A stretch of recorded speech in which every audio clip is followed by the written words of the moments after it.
Mm-hmm. Oh, okay. There it goes. I think we're live. Hi, Hello, everyone. everyone. Hi. Scott and Dr. Rachel here. Welcome back to Forensic Intent. We're really excited to have you guys back. And Rachel's a little under the weather tonight, so hopefully that will not be an issue for you. Yeah, no vacation goes unpunished. I was in a breeding ground for COVID, and so here I am with And COVID. there you Oh, are. damn. Yep. So, Yep. So we're going to get right down to it. We've got a really special guest tonight with us, and we've been really excited that she's agreed to come on with us. We have Sheryl McCollum.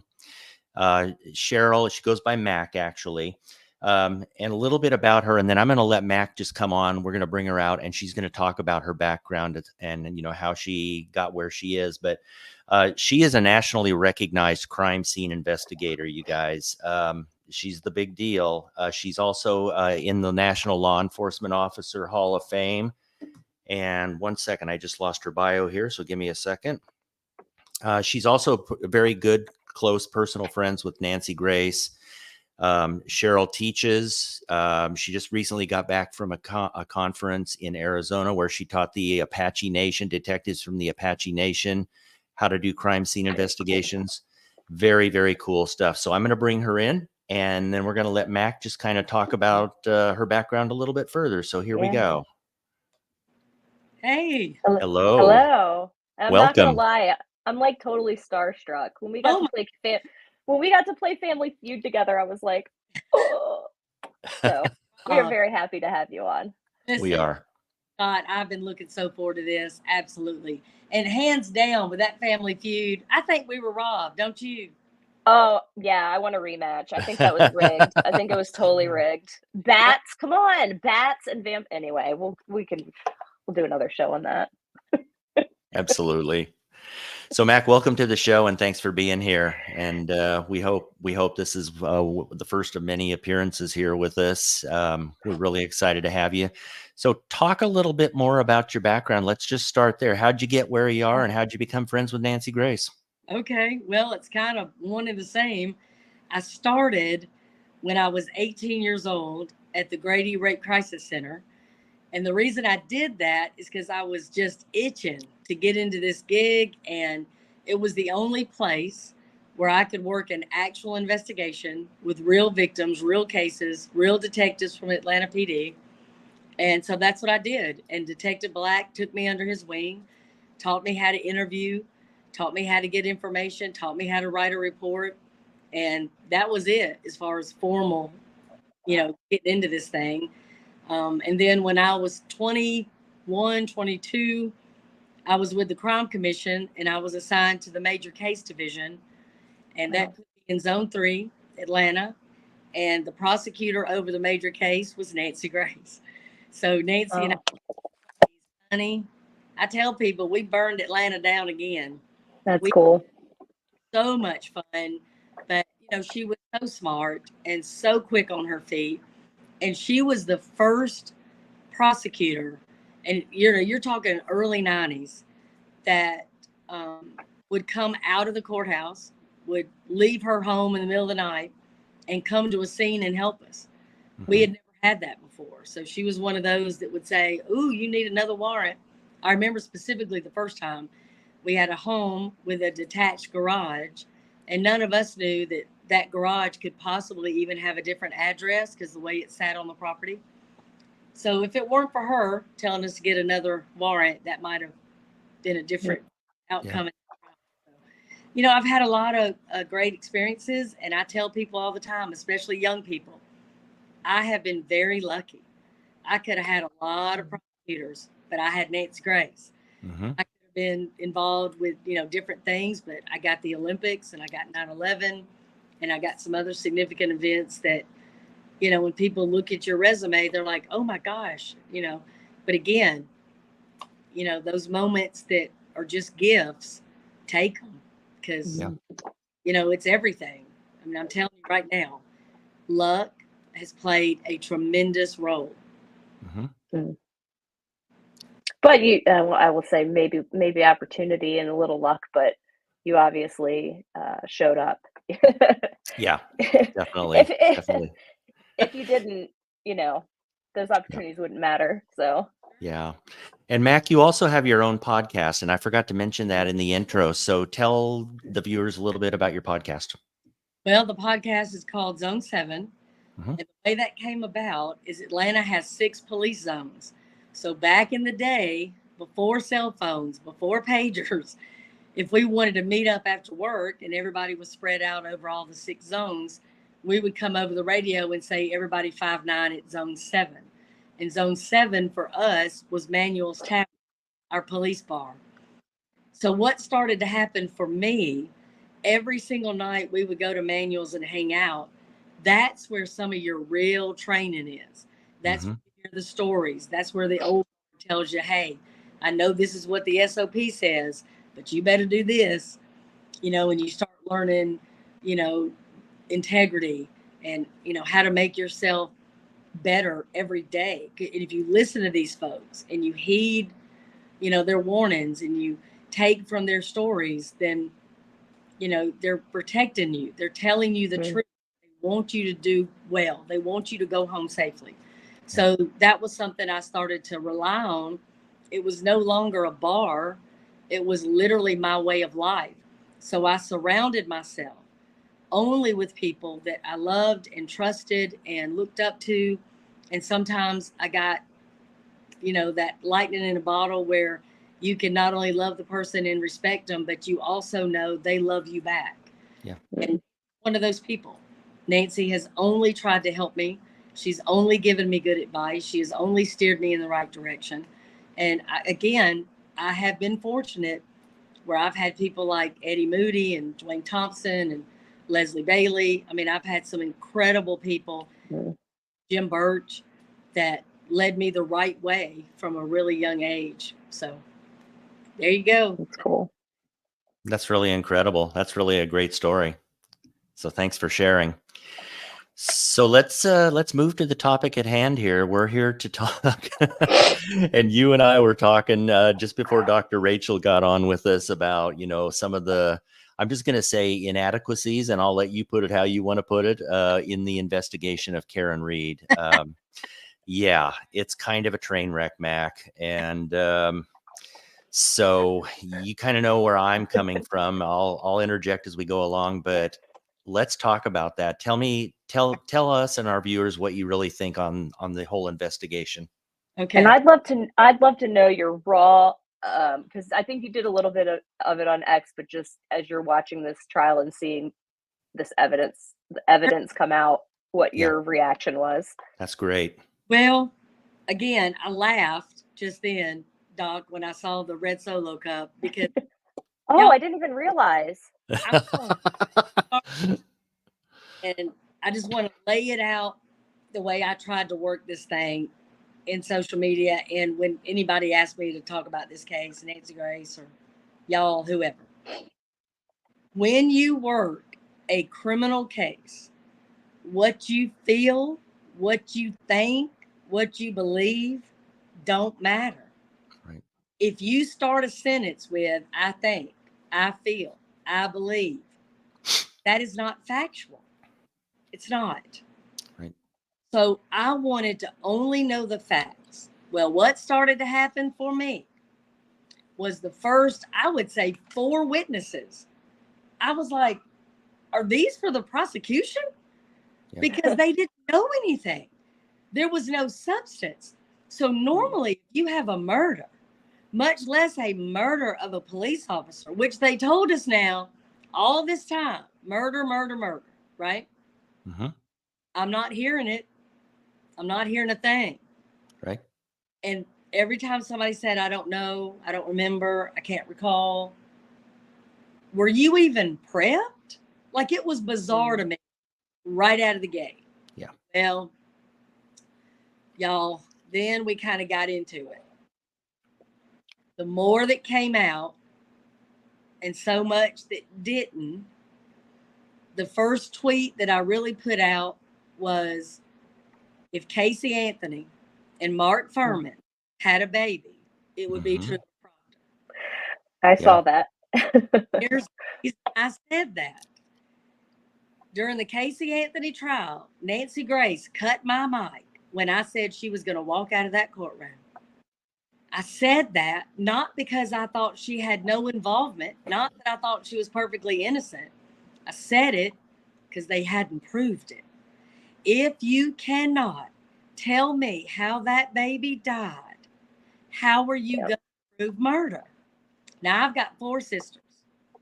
2 are retired teachers, brilliant. 2 are trauma nurses, brilliant. All 4 thought something different happened to that baby. One thought it was an accident. One thought the baby drowned in the pool. One thought the baby got a hold of mama's drugs. One thought it was the chloroform. Now, these are common sense, very learned people, and they couldn't agree. Well, there's your jury pool right there. Right. I saw the same thing here. How did he die? I waited on it. I waited on it. I waited on it. Never really heard it. Heard speculation. Heard that even Proctor thought he was beat up in the beginning. And I'm like, okay, well, this is not going the way it should. The more I heard and the more that then came out about Proctor, that's where Mark Furman came into play. So number 1, with Karen Reed, if you cannot tell me how this man died, you do not have murder. Then we get Proctor. Y'all, I try really hard not to money the quarterback. I don't want any part of just slamming somebody. Right. I don't want to be a part of some hate-filled, whatever. You've got 12 people sitting over there that are, some of them are maybe in the know with the criminal justice system. Some may not know anything. Some may watch TV. Right. But all 12 of them have a belief coming into that courtroom what a lead detective would do on a homicide case, whether it's from TV, movies, a friend, family member, or just something they've developed over the years. Those 12 people heard the lead detective say, I didn't go to the crime scene. Mm-hmm. Have you ever? It's wild. It's wild.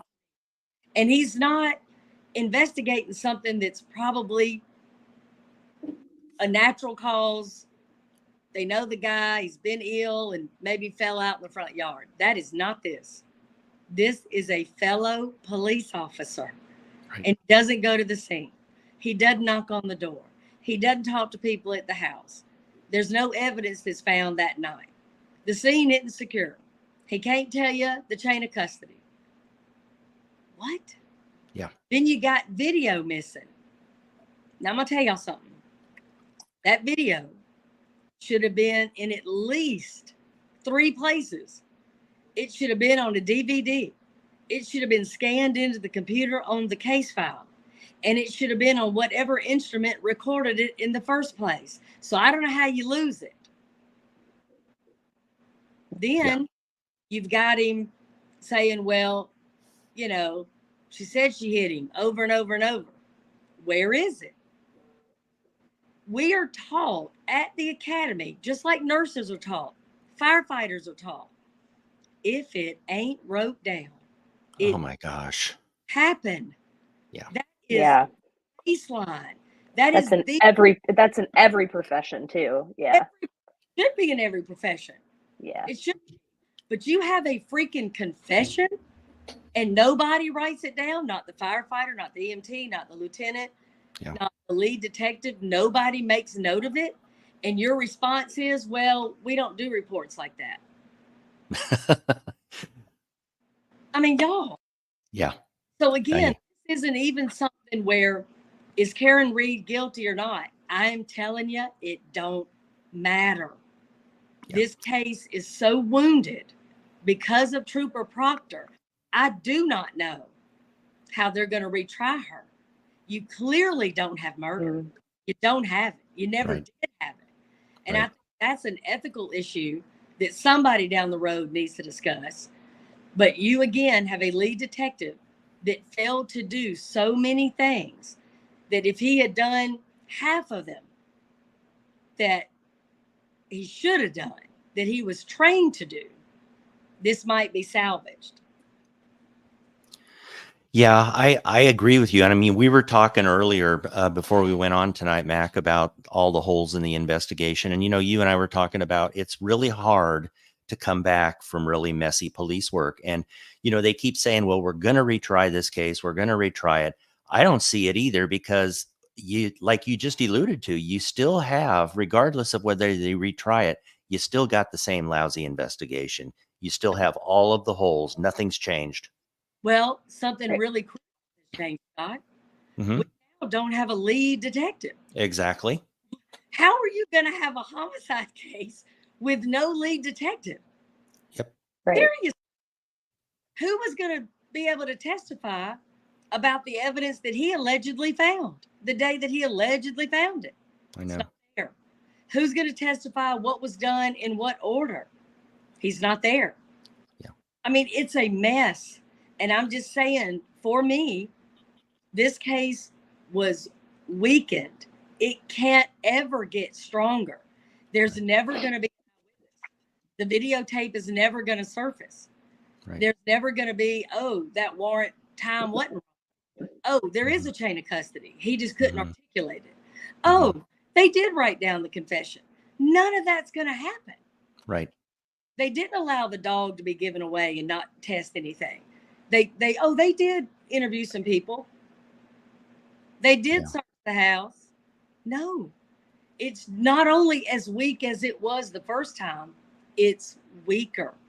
Because every single time now, if this man was ever to be called to testify, which he won't be, what's the first thing they're going to say? Yeah. The first thing they're going to say is, there's lousy investigation all the way around. And, they're not going to believe him at all. Have you ever had an internal affairs investigation? When is Right. the last one? What Right. So Have are you they ever- just I think they're just posturing at this point about retrying? maybe they believe they're going to. Maybe they're charges. Again, I don't know how in the world you can even go to manslaughter without the detective, without evidence. And it's not here. It's not. I mean, I agree. they can't tell you how the man died. They can't tell you exactly where his body was because, that's another thing, 101 stuff. The scene was not secure. When you have the expert Right. from the police that says, I'm going to do the reconstruction, where was the body? Oh, somebody pointed to where it had been. Doc, come on. So Yeah, now that's there's no pole in the ground. There's no flags. and I'm not an investigator. I'm not in law enforcement. You guys are, but even I know, that's insane. But you That's don't insane. You don't just say, I think he was right there. Yeah. It's a fraction of an inch off can change things. And then you have that poor man that says, well, I took an 80-hour class. And then here it comes. Now you have the guy that has a PhD in physics. Well, you want to talk about being outgunned, sugar. Okay, so then that happened. And then what did they say? Who hired you? How did you get involved? The FBI. Yeah. Has that ever happened, y'all? Have you ever seen that in your life? Not that I recall. No. What does that say to this jury? No. Oh my No, Lord. and we've seen some bad experts, let's be real, but this took the cake. Was bad. I think it was unfair almost. There's no way he could compete with that when I feel like it was a setup for him. It was awful. I felt bad for him. And the thing is, when he had to say it just did, it just happened that way. I mean, you hurt for him because it's not fair that an 80-hour course is up against 12 degrees. Correct. PhD level. It's not. Yeah. And he didn't have the information to even start the crime scene reconstruction. He didn't know where the body was, so it should have never been done. They should have called in a large agency that could have taken over. That's what. And why didn't they? So why didn't they? That I cannot answer. And see, part of the problem is, and I preach this all the time, when you shortcut something, when you half-ass do something, and then you do something you cannot explain, it opens the door to this conspiracy theory, to confusion, to anger, for people being split because they see it so differently. I've never in my life seen people so polar opposite on what they think this stuff means, what the evidence means. And I'm going to tell you again, it don't matter. It doesn't matter. They blew it. So you're saying, what you're saying is that this cop is dead and they shortcutted in the investigation. It just blows my mind. I think just that they didn't call someone else in, that they relied internally on someone that wasn't qualified. It blows my mind that they didn't bring in all the power that they had to make sure this was done right, especially for a cop. I mean, it should be for anyone, but especially one of their own. Yeah. Go ahead, Max. Sorry. It should be worked that way every single time, regardless. Yeah. If it is a John Doe that goes to the medical examiner's office, they don't get that escort. Every cop available is going to go to the hospital and then the medical examiner's office and then give them that escort. And what I'm saying about that is that brotherhood, if a police officer is literally murdered, you put everybody on it. Yeah. You're going to have people call you and volunteer to help you.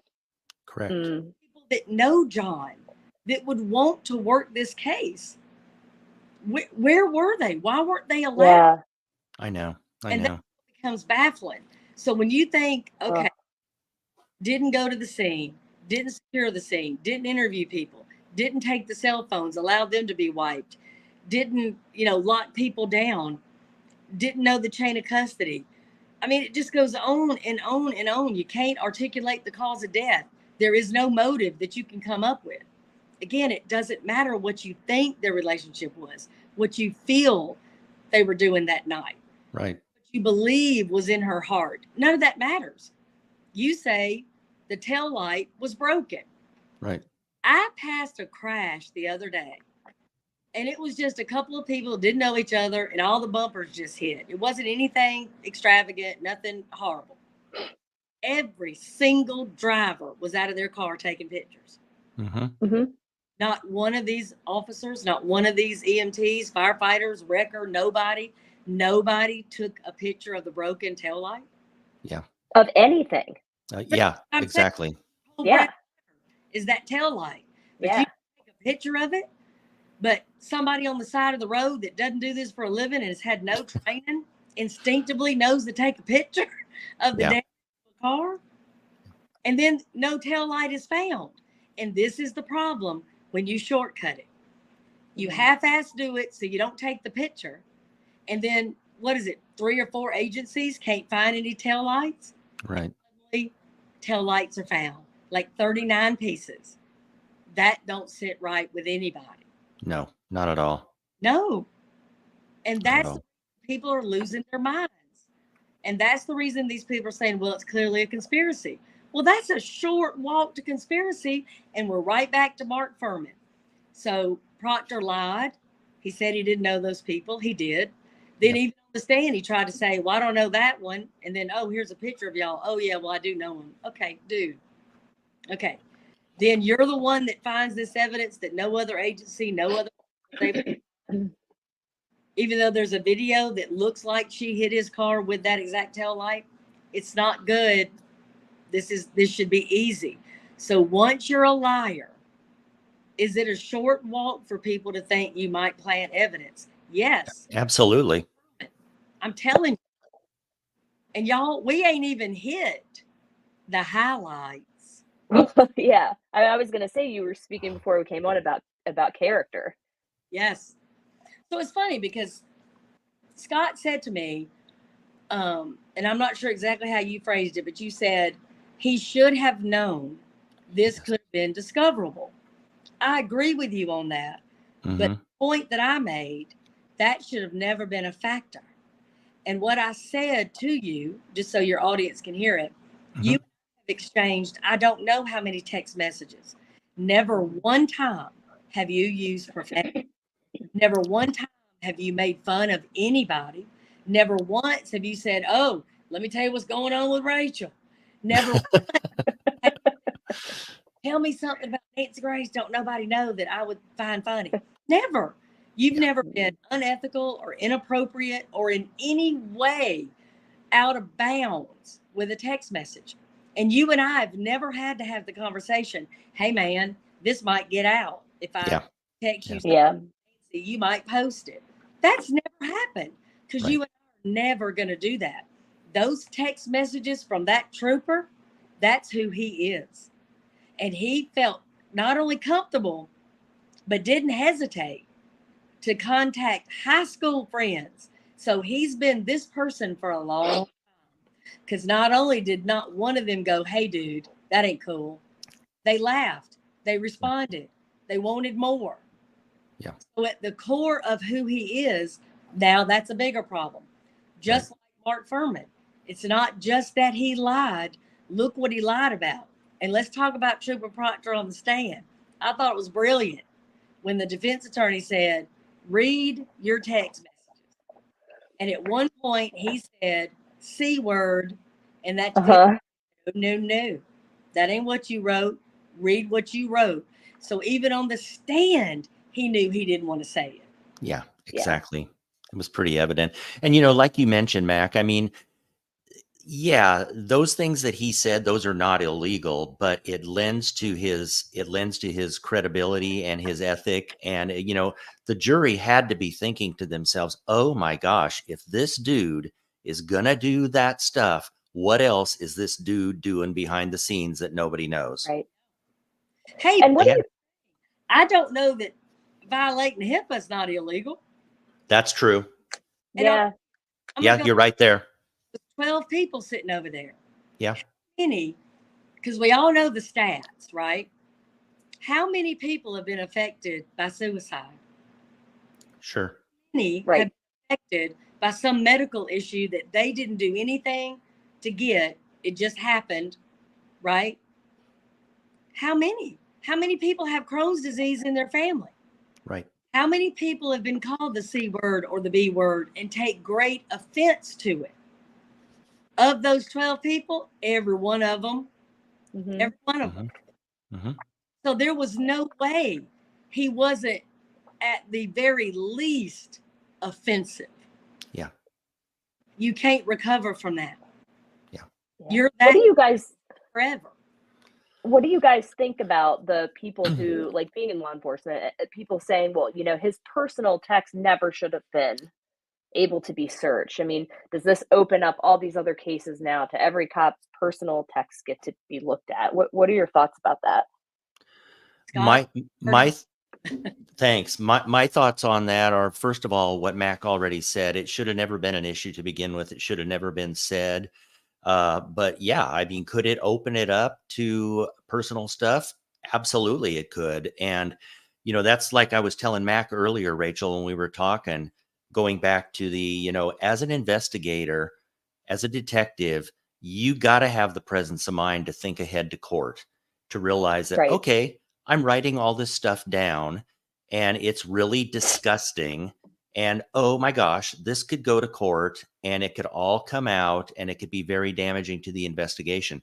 So there's that piece. But more importantly, I mean, heck yeah, everything is pretty much discoverable if they can get the right, you know, the right motions or what have you. So you just have to use your brain, and he did not. Yeah. Yeah. Bottom line, we are held to a higher standard. Yes. Period. Yes. Right. That's absolutely right. Yeah. So, Mac, do we want to go down the whole Turtle Boy road at all, or? I mean, we can. I don't really know enough about it. Yeah. So I don't know that I would have to add. Yeah. I mean, I'm a First Amendment person. I'll say that. Period. No matter who you are. Yeah. Yeah. So I don't know enough about it other than some people say that he's influencing witnesses and he's, you know, harassing people and following people.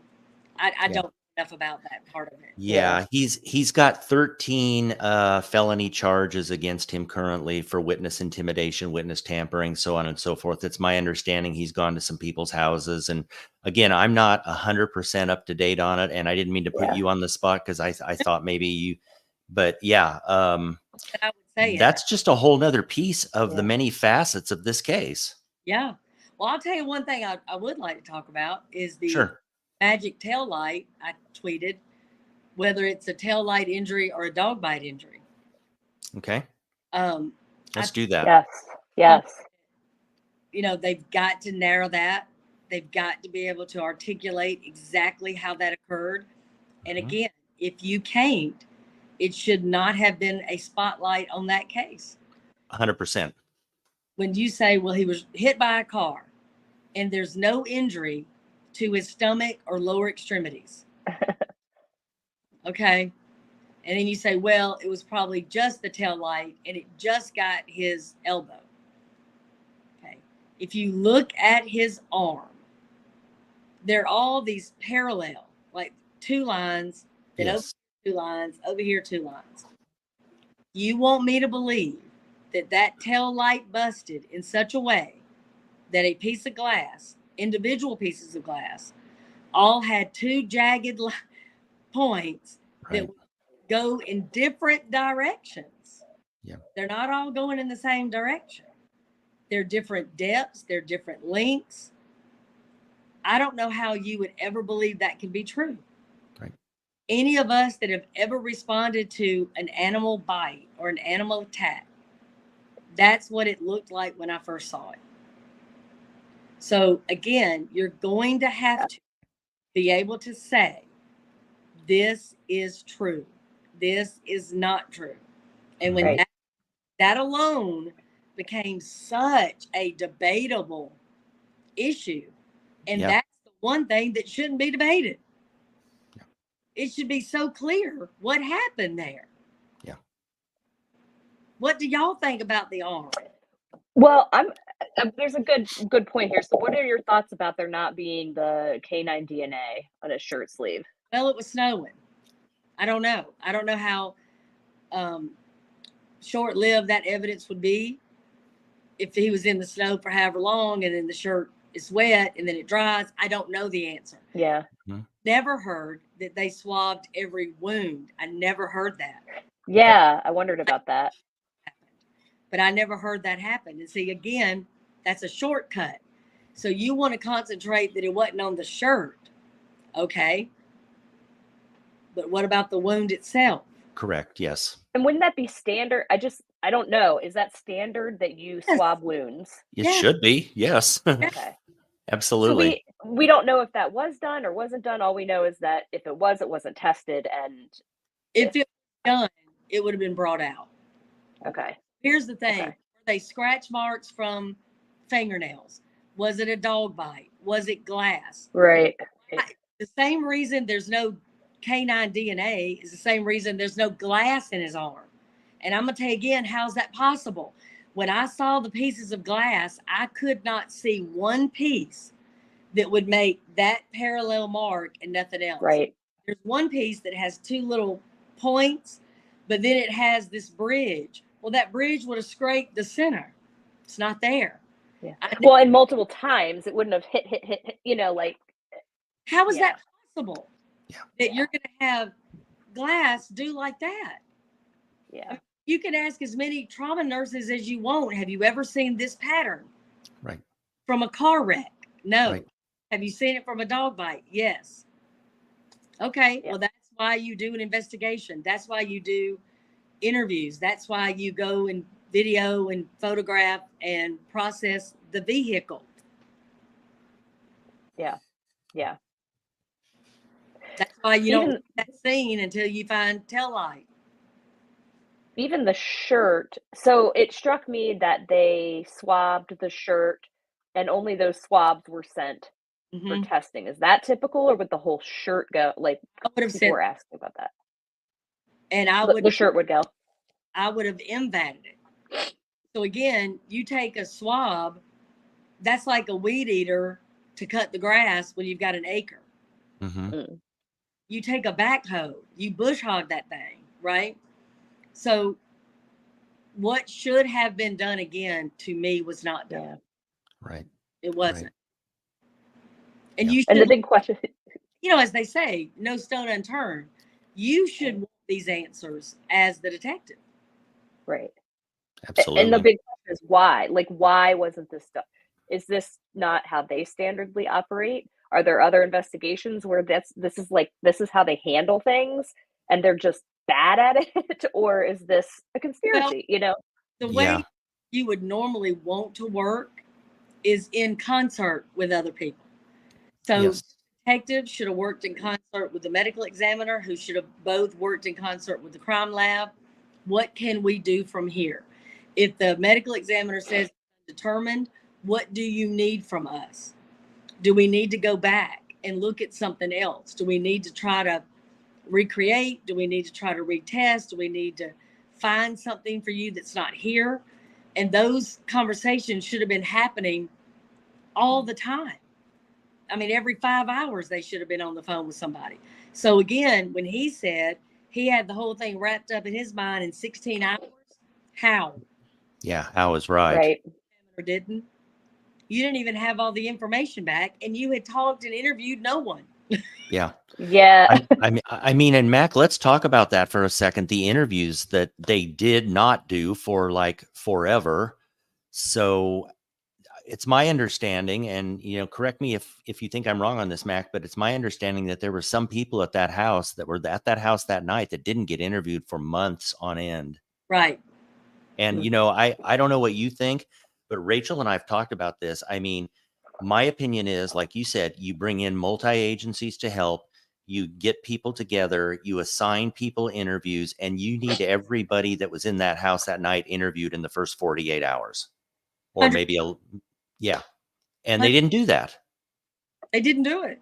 No. And They I'm showed sorry. no effort to do it. Exactly. And common sense. Common sense. I do not believe in my heart there is one person listening to us tonight that if there were 9 cop cars in front of their house and they looked in them and saw Yeah. a dead body, that they would not go outside. What happened? Oh my gosh. I thought that was weird. Really don't believe there's anybody listening to me that if that was a friend of theirs would not have gone out of the house And losing their minds over it. What do you need me to do? I will tell you who this person is. We were just together at this bar. His girlfriend must have dropped him off. What in the world happened? Yeah. That's not done here. Yeah. You will never be able to convince me that a police officer has a dead friend in the front yard and does not go out of the house. Yeah. No. I way. agree. Yeah. I mean, the other thing that really blew me away, one of the other statements that came in about the time that statement came in was that when the officers were asked, the Campton officers, when they were asked about why didn't you secure the scene better? Why didn't you rope it off? Why didn't you knock all those things? Their response was, and I remember this, well, we don't have crime scene tape at our department, and I'm not even sure we have evidence bags at our department. And Mac, I got to tell you and Rachel, I find that very, very hard to believe. What police agency in this day and age, especially one that's just outside of Boston, doesn't have those things? Okay. Let's just believe them. Let me tell you what should have happened then. Mm-hmm. You phone and you say, hey, Boston, can you bring us some stuff? Yep. We're still going to work it. Just bring us some bags and some cans and some tape and some flares and a pole. Bring us everything. Yep. They would have. 100%. I've been growing a long time, and I can still run out of paper towels in my house. It happens. True story. True story. So the point is, if that were to happen, and all of a sudden I turn around and I'm like, oh my gosh, I used the last GSR kit. East Point will bring me one. College Park will bring me one. Mm-hmm. So even if that were true, you should have friends that have your back. That's what we do. Every department doesn't have a drone. Every department doesn't have a canine. Every department ain't got a helicopter, but we got friends that do. And if I need any of that, I can get it within 15 minutes. Yeah. Hmm.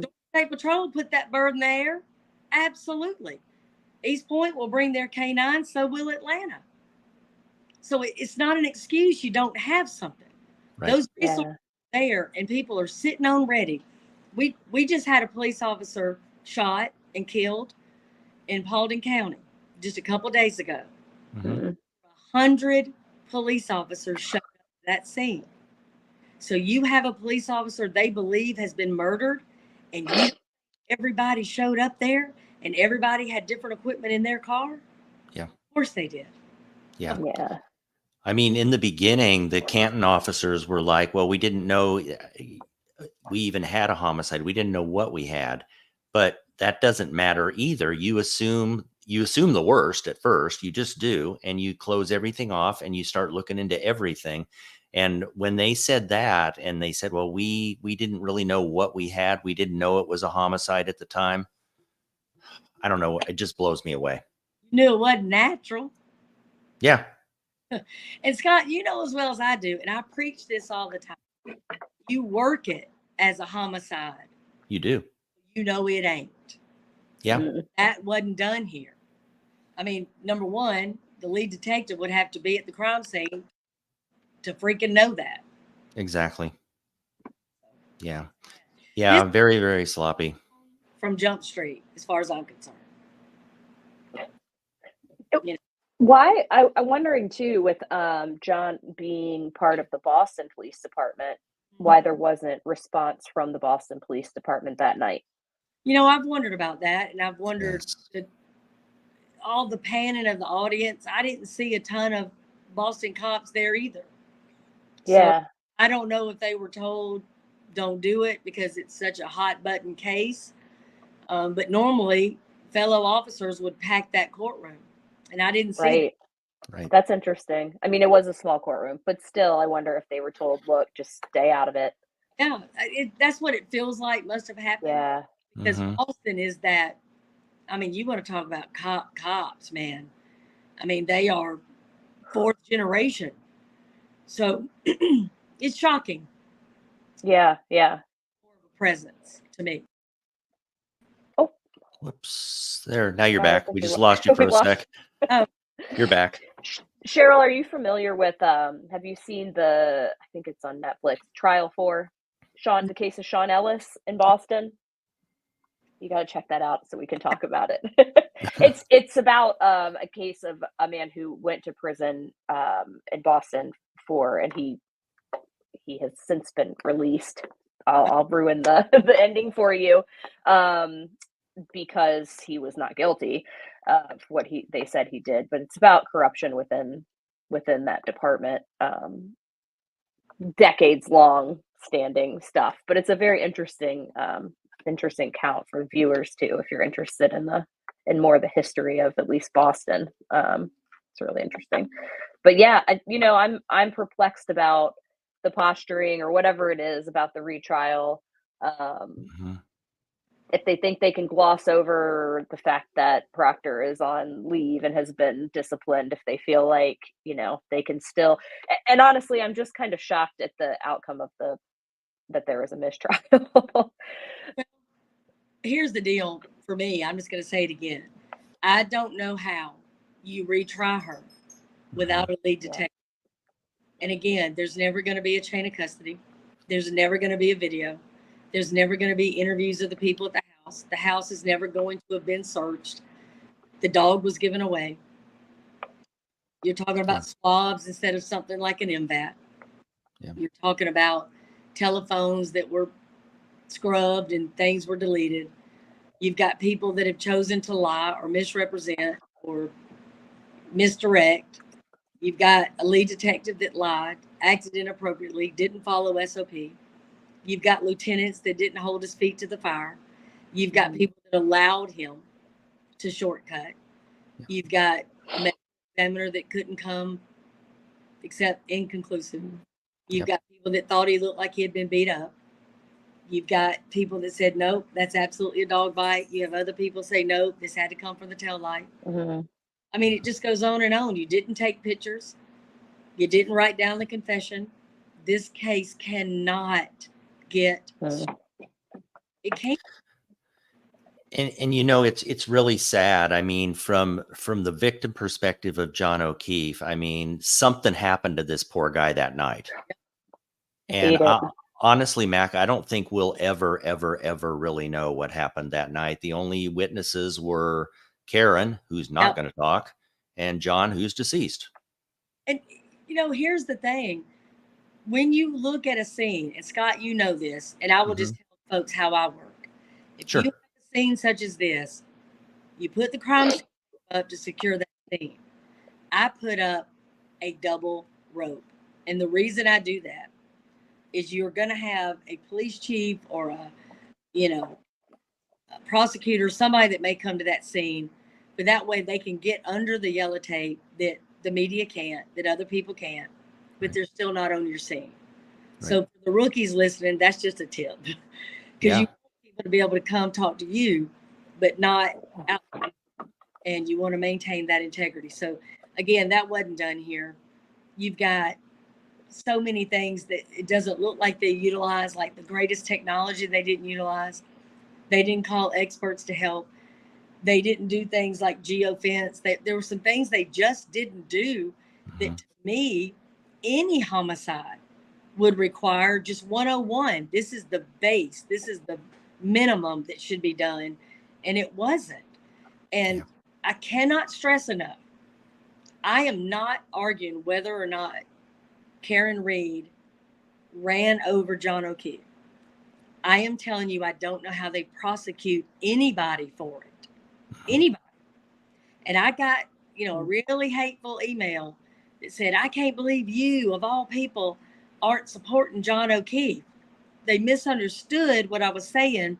They were supporting Karen Reed.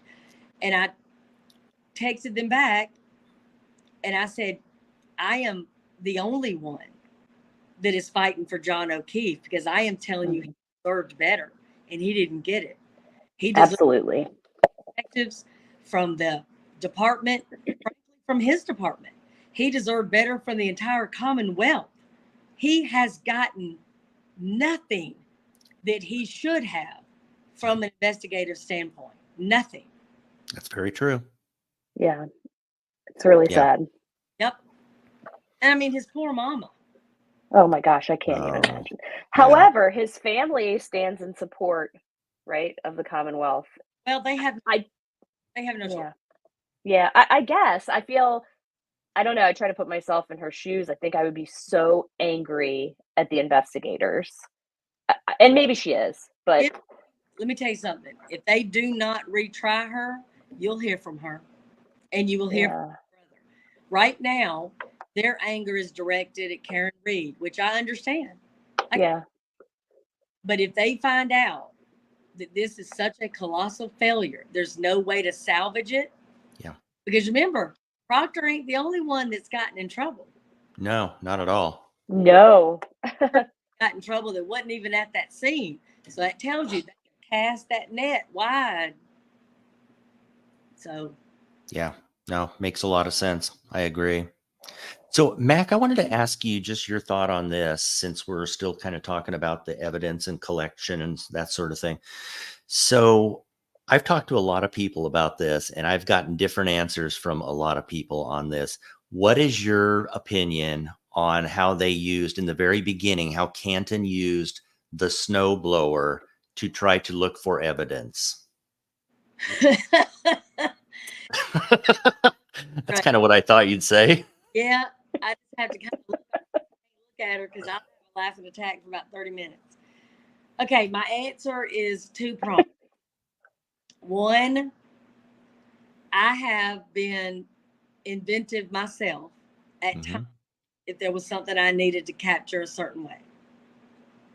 I have often told people that work for small departments that have basically no budget that almost anything you need forensically is at Walmart. I don't necessarily have an issue with some of it. Here is my problem. Mm-hmm. A snowblower is aggressive Uh-huh. and can alter evidence. That's the last thing you want to do. Exactly. If there was hair from a perpetrator, if there was a cigarette butt, if there was a contact lens, if there was anything light, small, it's gone. And Exactly. there's no reason that snow should not have been treated like dirt, coal, and you just scrape a layer, There scrape you go. gently. I Yep. know it's cold. That's why you take turns. You don't leave anybody out there for 4 hours. You keep them out there for 20 minutes and you rotate. Right. Let them sit in the car and get warm, then it's their turn again. Yep. But again, I understand. Hey, I'm right down the street. Let me go get this and we can clear this in no time. But those are not crime scene people. And if they had simply called the FBI, who has a rapid evidence response team, Mm-hmm. they would have come out there. Yeah. Because they called them, because they asked. It Yeah. didn't have to be a police officer. They would have come because you asked them to. They're some of the best in the world. Mm-hmm. Let them help you. And Yeah. I tell people all the time, and I have 4 sisters. They're all older, and they have a way of throwing parties and doing things. It makes my parties better. So if I call them, Sheryl is going to bring the most gorgeous china y'all have ever seen. I don't have. Mhm.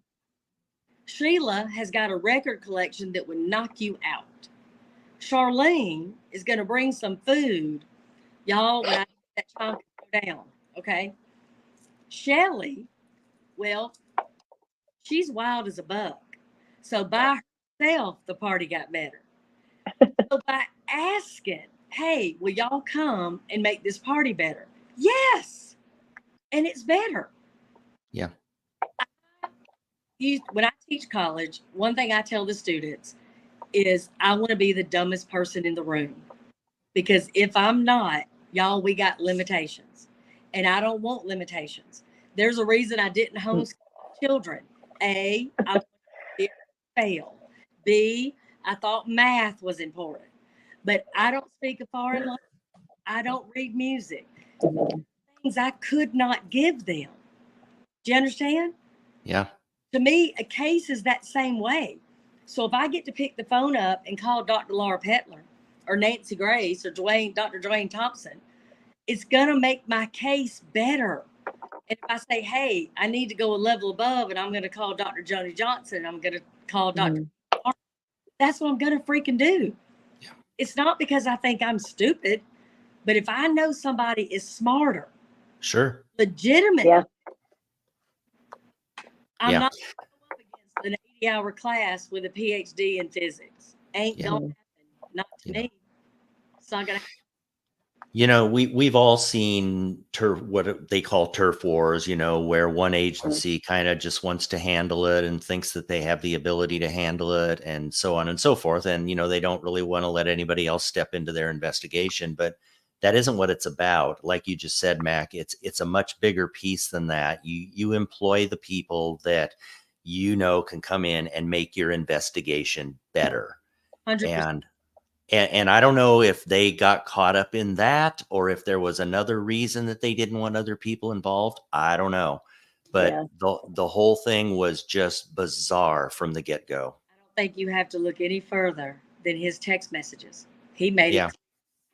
clear. Yeah. He didn't need anybody's help because his mind was made up. I think so too. It was make the evidence fit. Yeah. So Yeah. sad. Well, should we look at some questions here before we sign Yeah. off? Do we? Wait, Yeah. this is really, I think this is the most important one. Okay. Mac, pecan pie or peach cobbler? And pie, baby, all day. Okay, got that one down. Let's see here. Oh, do you know Lonnie Quinn? How do I know Lonnie Quinn? What tell me why I I don't, would yeah, I don't know who that is. Okay, we'll wait to hear more from Ellen on that. Oh, what there was a question earlier, something about um, oh my gosh, Chloe, the dog. Mm-hmm. So interesting to me that no one, like the cops didn't follow up on where's Chloe, can we test Chloe? But the defense didn't either. Right. They didn't have to. They didn't need to. Yeah. All they need is Like waste of resources, I guess. the fact that that dog was given away, the fact Mm-hmm. that that dog had a history of biting. There's your Yeah. reason. Done. Yeah. Done. Yeah. Yeah, you're right. We're just scrolling through questions here, you guys, to make sure we cover anything. Yes. Yes, misconduct had asked about Chloe. Thank you for that. Sure. Sue was saying, well, if there is a cover up involved, you're not going to invite other people. Just saying. That's valid. It's true. Valid. Does anybody have, and also Sue, I'm with you on that. I feel like I know more about where everyone sat at the waterfall than anything else in this entire. I could draw you a Mm-hmm. picture right now of who was Yep. who was where. That made me laugh. That's a good point, though. Again, no ring camera. Suddenly we can't get that. Yeah. Oh, Yeah. speaking of that, let me ask you real fast. I'm glad you said that, Mac, because I heard yesterday, I read it on some, I don't know if it was social media, what it was. I don't even know if it's true, but have you heard any rumblings of them allegedly having a ring cam video that was not let in the first time of showing Karen running into John? Have you heard that? Okay, I had not until yesterday. And like I said, I'm not, to everyone in the chat today, and everyone that's going to watch in the future, I'm not suggesting that's the case. I'm just saying I heard that, and I had no idea if it was even something that was really I true. have. So, okay. Well, I think doesn't look like we have a lot more questions. Fabulous. Misconduct. Do you really think the injustice of the PD will be delivered? Here it is. Whoop. There it is. Do you really think the injustice of the PD will be delivered? What's your thoughts on that, Mac? Do you have any thoughts on that? Well, I'm not sure I know exactly what she's asking me. Mm-hmm. The injustice of the department to be delivered. I don't know what that means. I think what she's saying is, do you think that if there was injustice and obviously there was bad investigations and so on, do you think those people will really be held accountable and that things will happen that will make an example of them, essentially? I was shocked that the minute that trial was over, Proctor wasn't fired. Mm-hmm. I was shocked there might not have even been an arrest, because let me tell you something. Nobody cheats on their taxes and nowhere else. Mm-hmm. That's true. Yes. There's no Correct. way he has done other things on other cases. No way. Agreed. So how deep they investigate, how wide this goes. But I will say this, nobody can run an investigation like he did with seemingly zero accountability from his sergeant, his lieutenant, his major, his captain, whatever. How was that possible that somebody wasn't already saying to him, hey, why isn't this written down? You're telling me that I hit him. Why is somebody not going, dude, how do you lose a videotape? Right. How did you take the video? Where did you get the video from? Go back. Yeah. It's baffling to me. Me too.